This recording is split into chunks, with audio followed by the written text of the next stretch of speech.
ನಮಸ್ಕಾರ ಸ್ನೇಹಿತರೆ, live Karnataka YouTube ಚಾನಲ್ಗೆ ಸ್ವಾಗತ. ಬ್ಯಾಂಕ್ ಖಾತೆಯಲ್ಲಿ ಹೆಚ್ಚು ಹಣ ಇರುವವರ BPL ಕಾರ್ಡು ರದ್ದಾಗ್ತಾ ಇದೆ. ಹೌದು, ಸರ್ಕಾರದಿಂದ ಹೊಸ ನಿಯಮವೊಂದು ಹೊರಬಂದಿದೆ. ಅಂದರೆ ಎಲ್ಲರ ಕಾರ್ಡು ರದ್ದಾಗುತ್ತೆ ಅಂತಲ್ಲ, ಯಾರಿಗೆ ನಿಜವಾಗಿ ಅರ್ಹತೆ ಇರೋಲ್ವೋ ಅಂತವರ ಕಾರ್ಡು ರದ್ದಾಗ್ತಾ ಇದೆ. ಹಾಗಿದ್ರೆ ಯಾರ್ದೆಲ್ಲ ಕಾರ್ಡು ರದ್ದಾಗ್ತಿದೆ ಅಂತ ತಿಳ್ಕೊಳ್ಳೋಕ್ಕೆ ಈ ವಿಡಿಯೋವನ್ನು ಪೂರ್ತಿಯಾಗಿ ಎಲ್ಲೂ ಸ್ಕಿಪ್ ಮಾಡದೆ ನೋಡಿ. ಹಾಗೂ ಸರ್ಕಾರದ ಹೊಸ ಯೋಜನೆಗಳು ಮತ್ತು ಜನರಿಗೆ ಉಪಯುಕ್ತ ಅಪ್ಡೇಟ್ಗಳನ್ನು ಮೊದಲಿಗರಾಗಿ ತಿಳಿದುಕೊಳ್ಳಕ್ಕೆ ನಮ್ಮ ಚಾನಲನ್ನು ಈಗಲೇ ಸಬ್ಸ್ಕ್ರೈಬ್ ಮಾಡಿ. ಕರ್ನಾಟಕ ಸರ್ಕಾರ BPL ಕಾರ್ಡ್ಗಳಿಗೆ ಸಂಬಂಧಿಸಿದಂತೆ ಹೊಸ ಮಾರ್ಗಸೂಚಿಯೊಂದನ್ನು ಪ್ರಕಟಿಸಿದೆ. ಈಗಿನಿಂದ ಬ್ಯಾಂಕ್ ಖಾತೆಯಲ್ಲಿ ಹೆಚ್ಚು ಮೊತ್ತ ಇದ್ದರೆ ನೀವು BPL ಕಾರ್ಡ್ಗೆ ಅರ್ಹರಲ್ಲ ಅಂತ ಪರಿಗಣಿಸಲಾಗುತ್ತೆ. ಒಂದು ಕುಟುಂಬದ ವಾರ್ಷಿಕ ಆದಾಯ 1,20,000 ರೂಕ್ಕಿಂತ ಹೆಚ್ಚಾದರೆ ಅವರ BPL ಕಾರ್ಡ್ ರದ್ದಾಗುತ್ತೆ.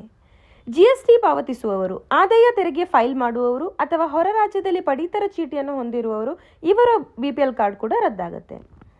ಒಂದೇ ಕುಟುಂಬದವರು 2 ಪಡಿತರ ಚೀಟಿಗಳನ್ನು ಹೊಂದಿದ್ದರೆ ಅವುಗಳನ್ನು ಒಂದನ್ನು ತಕ್ಷಣವಾಗಿ ರದ್ದು ಮಾಡಲಾಗುತ್ತೆ. 6 ತಿಂಗಳುಗಳ ಕಾಲ ಪಡಿತರ ಧಾನ್ಯ ಪಡೆಯದವರು ಅಥವಾ 7.5 ಎಕರೆಗಿಂತ ಹೆಚ್ಚು ಭೂಮಿ ಹೊಂದಿರುವವರು ಇವರ ಕಾರ್ಡ್ ಕೂಡ ರದ್ದಾಗುತ್ತೆ.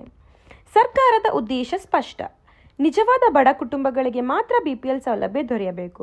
ವರದಿಗಳ ಪ್ರಕಾರ ಈಗಾಗಲೇ 13 ಲಕ್ಷಕ್ಕೂ ಹೆಚ್ಚು ಕಾರ್ಡ್ಗಳು ರದ್ದಾಗಿದೆ. ನೀವು BPL ಕಾರ್ಡ್ ಹೊಂದಿದ್ದರೆ ಈ ಹೊಸ ನಿಯಮಗಳನ್ನು ಖಂಡಿತವಾಗಿ ಗಮನದಲ್ಲಿಡಿ.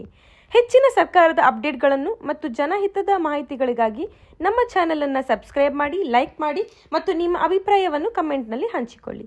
ಮತ್ತೆ ಮುಂದಿನ ವಿಡಿಯೋದಲ್ಲಿ ಭೇಟಿಯಾಗೋಣ. ಧನ್ಯವಾದಗಳು.